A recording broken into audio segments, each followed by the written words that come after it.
अजा एकादशीच्या व्रताची कहाणी सत्यवादी राजा हरिश्चंद्र यांच्याशी निगडीत आहे। राजा हरिश्चंद्र केवळ वीर प्रतापी नव्हते, तर ते उदार आणि दानशूरही होते। एकदा दिलेल्या दानाचे वचन पूर्ण करण्यासाठी त्यांनी आपला पुत्र आणि पत्नीचाही त्याग केला। स्वतः एका चंडाळाकडे सेवक म्हणून राहिले।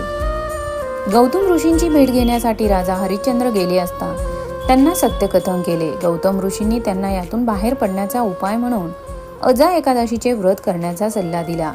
गौतम ऋषींनी सांगितल्याप्रमाणे सर्व नियम पाळून राजा हरिश्चंद्रांनी अजा एकादशीचे व्रत केले। राजा हरिश्चंद्रांकडून घडलेल्या सर्व पापांचे निवारण झाले। व्रतपूजनामुळे त्यांचे सर्व राज्य परत मिळाले। सर्व उपवासात अजा एकादशीचा उपवास सर्वश्रेष्ठ मानला जातो।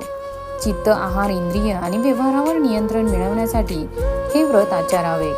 श्रीकृष्णाने देखील अर्जुनाला या व्रताचे महत्त्व सांगितले होते।